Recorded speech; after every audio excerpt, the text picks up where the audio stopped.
the first thing we want to look at is see how big is the universe? How big is the universe? It's stunning what we can see today and learn today through the Hubble Space Telescope. We have seen into vast, distant galaxies, and scientists have developed ways to determine how far away things are. And it's absolutely mind-boggling. So let's look at some of the heavenly bodies, and then let's just try and understand how far away they are. And then I want to see how long your mind can keep these numbers inside of itself. Let's see how long you can make all of this fit into your brain. Because what's going to happen is at some point, it's going to move beyond your ability to keep it within the framework of your mind. So let's look at some. Let's first look at the closest star to Earth. This is an image from the Hubble Space Telescope. This is Proxima Centauri. It's the closest star to the Earth. And it is 4.2 light years away. Now, when we put it in that small, we use 4.2, we think, gosh, that's not that far away. But remember, light travels, anybody know? 186,000 miles per second. All right? It takes like 8 minutes to get from the sun to the Earth. All right?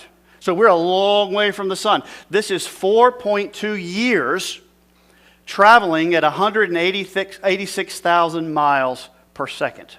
Now, if you were in a spaceship, see, we're so used to talking about Star Trek and Warp 9. And what do they call it in Star Wars? Is it hyperspace, hyperspeed, whatever? We're just going to do a jump. Yeah, boom, okay? But in a regular spacecraft, the kind that actually exists today, to get to the closest star to Earth would take 75,000 years just to get to the closest star. 75,000 years. Oh, you've got that in your mind, don't you?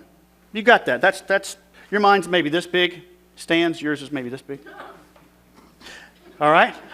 Now let's move out a little bit. A little bit farther out. The nearest galaxy to ours is called the Andromeda Galaxy.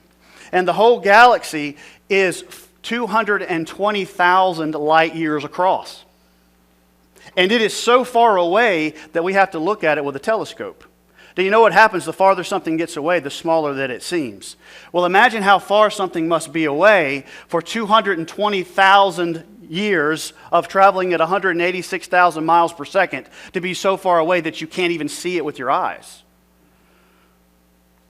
It's 2.5 million light years from here. Remember, Proxima Centauri is 4.2. Andromeda is 2.5 million light years away. All right, you ready? See if you can get this number. 45 billion years by spacecraft. Now, you think I'm wrong, don't you? You think, Wes, your math must be wrong. The math is right. This is close. This is close, everybody. Now, we're going to come back and we're going to look, in a few minutes, we're going to look at this section. The Hubble Space Telescope took a very detailed image of the whole galaxy, but we're going to look at this section and we're going to zoom in. We're going to have the lights turned down. We're going to zoom in, and I'm going to show you something that's going to blow your mind up. So let's keep going a little bit farther out. We've got the Andromeda Galaxy, 2.5 million light years away. Let's go a little bit farther out to Messier 94. Isn't that beautiful? Spiral galaxy. They're called spirals because they have these arms. These arms. It's a spiral galaxy. This is 16 million light years away. 16 million light years away. 286 billion years by spacecraft. So 250 billion years on Columbia or whatever spacecraft you want to take. All right? Let's keep going further out. This is a pretty cool one here. This is called the Arp-Madore 2026-424. There'll be a quiz afterwards.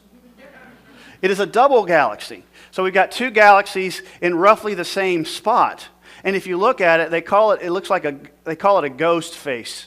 So here you've got an eye, there you've got an eye, and there's kind of like a mouth, and then there you've got the head. Isn't that interesting? It's fascinating, isn't it? Isn't it beautiful? You know, the Bible says there are no two stars that are exactly alike. And you know, we found that to be true.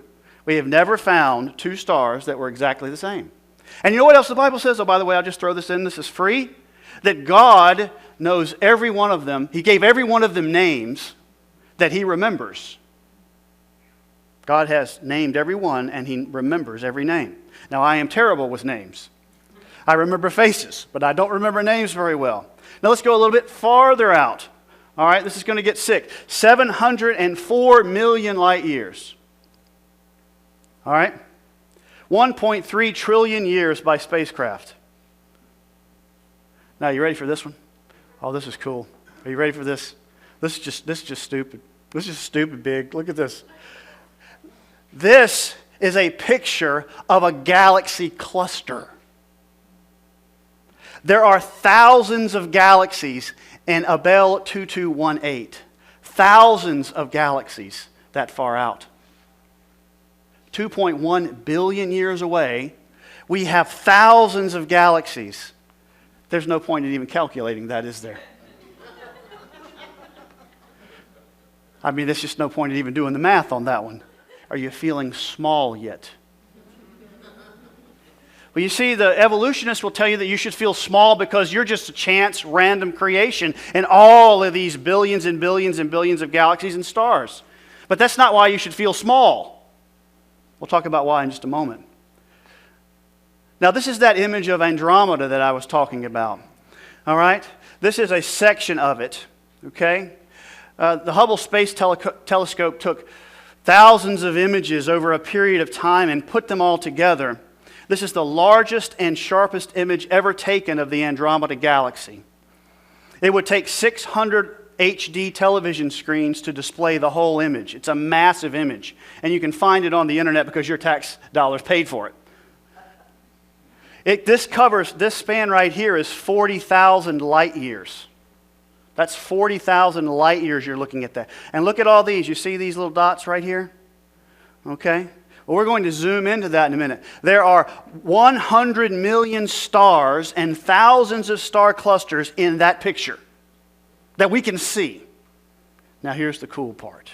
We're going to turn the lights down and we're going to zoom into this. And I'm going to show you something that should scare you.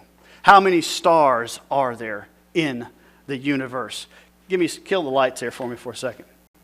Now, when you first look at this, you can see a lot of this sort of fuzzy area in there. It looks like cloudy. And when I first looked at it, I thought it might just be the resolution of the picture. You know, it's so far away. Maybe it's some static. It's just not clear. Maybe it was gas, like nebula, a lot of gas that you're seeing through. And then I started to zoom in on it. We're just going to zoom in right here. You start to see the little granulars form a little bit more clearly. You see those grains, and you see these big things here. Okay, you see those. Those are closer stars or galaxies. You're thinking, man, maybe that's just cloudy. Okay? And then you start to see them come more into focus. And I'm getting ready to cry here in a minute. Because you go farther in, and you start to realize that those are all stars and galaxies.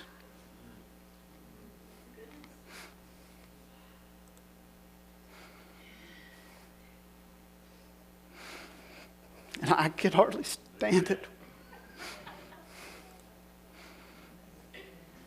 Look at those. How great is God? It's fear-inspiring. It's mind-blowing.